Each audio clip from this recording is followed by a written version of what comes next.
ଦୁଇ ବର୍ଷ ପରେ ନବ ଦାସଙ୍କ ହତ୍ୟାକାଣ୍ଡ ଉପରେ ଏବେ ନୂଆ ମୁଣ୍ଡ ନେବାକୁ ବସିଲାଣି। ତ ତାଙ୍କର ପୁଅଝି କହୁଛନ୍ତି ଯେ ସିବିଆଇର ତଦନ୍ତର ଆବଶ୍ୟକତା ରହିଛି ବୋଲି। ତ ପୂର୍ବରୁ ମଧ୍ୟ ଆପଣ ଯେତେବେଳେ ବିରୋଧୀ ଦଳ ନେତା ଥିଲେ ସେ ସମୟରେ ପ୍ରଥମେ ହିଁ ଆପଣ ଉଠେଇଥିଲେ ଯେ ନବ ଦାସର ହତ୍ୟାକାଣ୍ଡ ସିବିଆଇର ତଦନ୍ତ ହଉ ନିରପେକ୍ଷ ଭାବେ। କ'ଣ କହିବେ ଆଜି ଯେହେତୁ ସେଟା 2 ବର୍ଷ ପରେ ଉଠୁଛି? ଆଉ ସ୍ୱାଗତ କରୁଛୁ 2 ବର୍ଷ ପରେ ହେଲେ ବି ତାଙ୍କର ଚିତ୍ତ ଉଦୟ ହେଇଛି, ଚିନ୍ତା ଉଦୟ ହେଇଛି। ଆଉ ସେ ଯଦି ପ୍ରକୃତରେ ତଦନ୍ତ ଚାହୁଁଛନ୍ ତାହେଲେ ସେ କୋର୍ଟକୁ ଗୋଟେ ଲିଖିତ ଭାବରେ ଦଉନ୍ ଯେ ଯେଉଁ ତଦନ୍ତ ଓଡ଼ିଶା ସରକାର କ୍ରାଇମ ବ୍ରାଞ୍ଚକୁ ଦେଇଥିଲେ ସେ ତଦନ୍ତରେ ସେ ସନ୍ତୁଷ୍ଟ ନୁହନ୍ତି।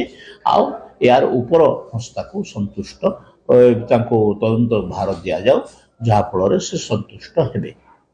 ବିଧାନସଭାରେ ଆପଣ ଯେନ୍ ଉଠେଇଥିଲେ ସେ ଯେନ୍ ବଡ଼ ବଡ଼ ମୁଣ୍ଡି ଅଛନ୍ତି ବୋଲି ହଁ, ସେ ନେଇକି କ'ଣ କହିବେ ସାର୍? ମୁଁ ତ କହିଛି, ବିଧାନସଭାରେ କହିଛି ଯେ ବଡ଼ ବଡ଼ ମୁଣ୍ଡ ଏହା ଭିତରେ ଅଛି।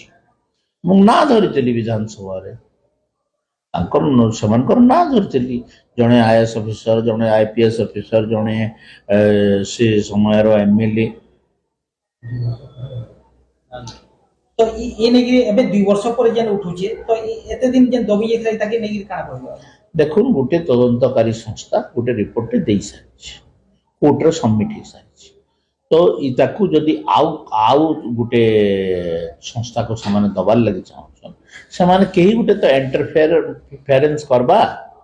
ସେ ଇଣ୍ଟରଫେରରଟା କିଏ? ତାଙ୍କର ପରିବାର ଲୋକେ।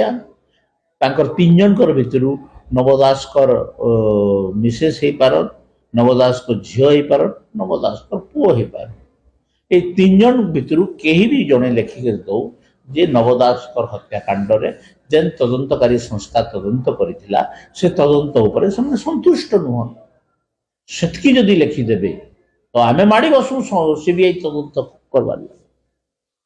ତ ଯେନ୍ 2 ବର୍ଷ ଯେନ୍ ତାଙ୍କର ଯେନ୍ ରହିଗଲା ସେମାନେ ଯେନ୍ ଏଇ ସବୁ କଥା ନାଇଁ ଉଠାଲେ ଏବେ ଉଠୁଛନ୍ ତ କ'ଣ ତାଙ୍କର ଉଦ୍ଦେଶ୍ୟ ହେଇପାରେ ବୋଲି ଆମେ ଅନୁମାନ କରିପାରିବା? ଦେଖୁନ୍, ସେତେବେଳେ ରାଜନୈତିକ ମହତ୍ୱାକାଂକ୍ଷା ଏବଂ ବେପାରିକ ମହତ୍ୱାକାଂକ୍ଷା ଏ ଦୁଇଟା ଜିନିଷକୁ ମୋହରେ ସେମାନେ ଏସବୁ କଥା ତାଙ୍କର ପିତୃ ହତ୍ୟାକୁ ବି ସେମାନେ ଭୁଲିଗଲେ।